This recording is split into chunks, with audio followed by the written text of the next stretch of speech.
se retrouve aujourd'hui dans une nouvelle vidéo. Donc c'est un tag que j'ai créé.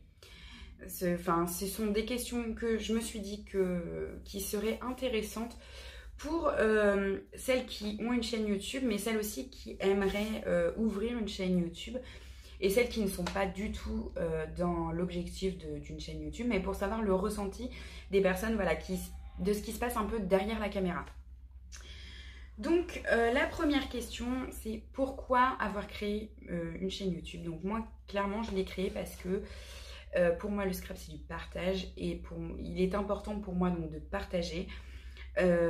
Clairement, toutes les vidéos qui sont sur ma chaîne ne viennent pas de moi, hein. Ce n'est pas moi la créatrice, voilà.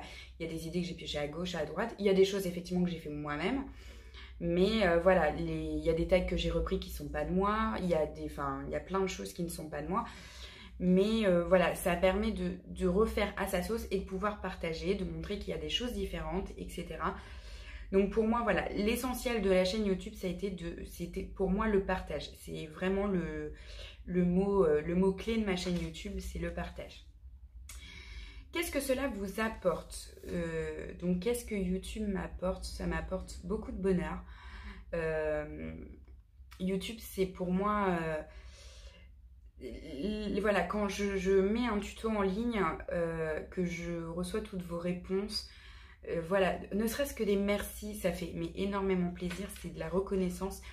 Et voilà, moi ça m'apporte que du bonheur, ça m'a apporté des connaissances, ça m'a apporté des amitiés aussi avec certaines d'entre vous.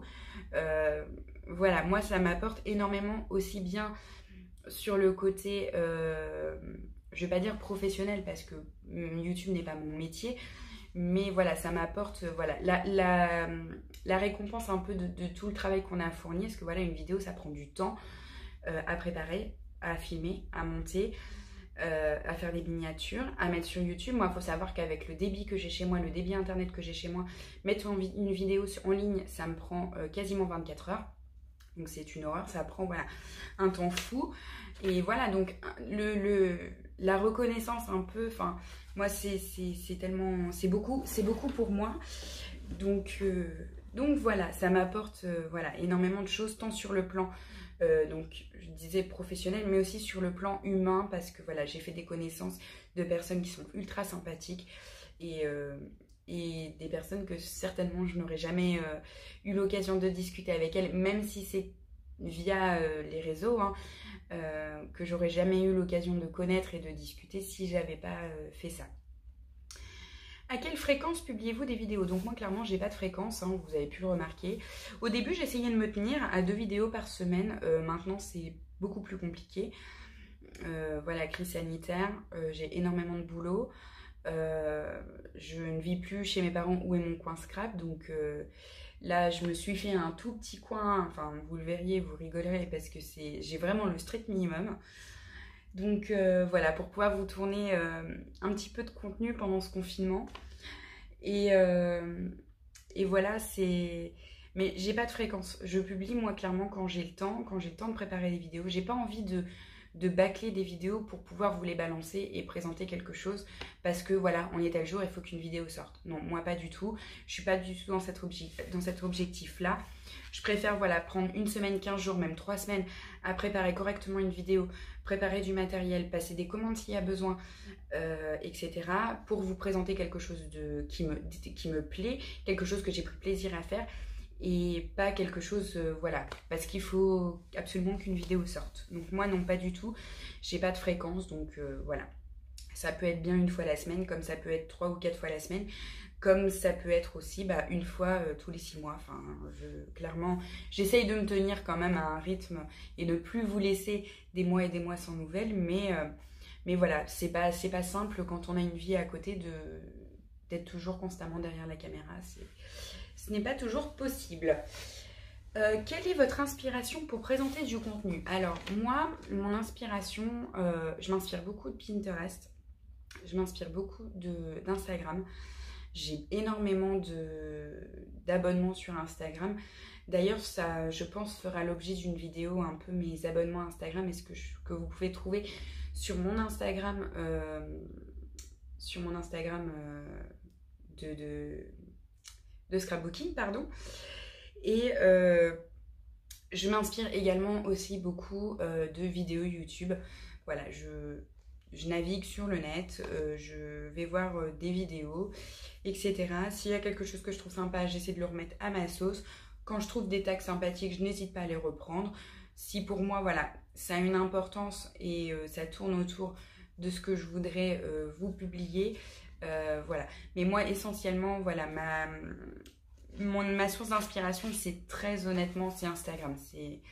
Voilà, je suis beaucoup de filles américaines, de filles aussi des pays de l'Est, hein, de la Russie, etc. Parce que je trouve dans le domaine du Chabi, elles ont un niveau mais hors norme.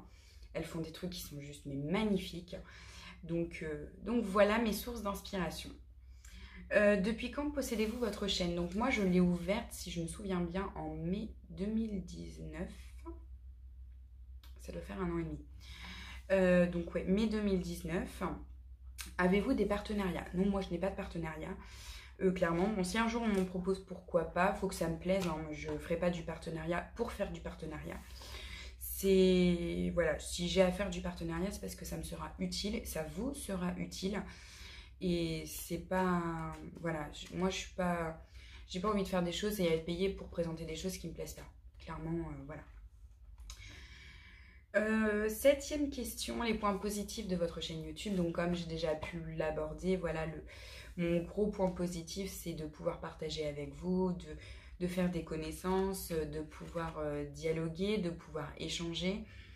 Voilà, les points positifs, hein, il y en a énormément, hein, c'est plus que le négatif, je dirais. Puisque la question d'après, ce sont les points négatifs. Donc les points négatifs, bah, faut savoir qu'à partir du moment où on expose des images sur YouTube, donc moi, bon, c'est sur le scrap, il y en a, c'est sur totalement autre chose, hein, les jeux vidéo, etc. À partir en fait où on expose du contenu sur YouTube, faut s'attendre toujours à ou de la jalousie ou des commentaires déplacés. Moi, j'ai pas encore eu le problème, clairement, mais voilà, je suis un peu ce qui se passe sur les réseaux sociaux.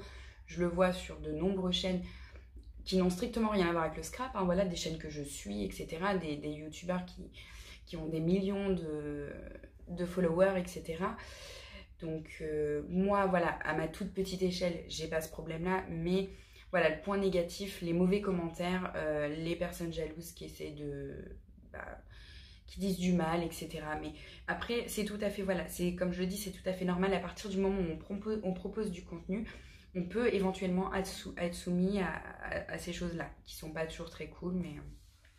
Alors moi, il faut savoir que les points négatifs, enfin, dans les commentaires négatifs, j'essaye toujours d'en tirer du positif, et voilà, moi j'accepte les commentaires négatifs à partir du moment où c'est constructif. Si ça ne l'est pas, ben, moi je passe, hein, clairement, voilà, je ne me prends pas la tête. Et donc la 9e question, que diriez-vous à quelqu'un qui voudrait créer sa chaîne? Ben moi je vous propose de vous lancer, de tester, et voilà, il n'y a rien qui vous empêche d'essayer si vous en avez envie. Voilà, je pense que tout ce qui se passe et tout ce que les nombreux créateurs peuvent vous dire, pour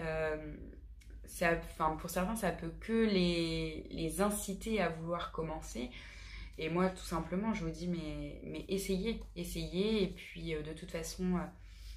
vous risquez pas grand chose, hein, clairement, si ça fonctionne pas, ça fonctionne pas. Moi, j'ai pas énormément d'abonnés, mais moi, le peu que j'ai, ça me suffit amplement. Et voilà, pour moi, voilà, c'est le partage, etc.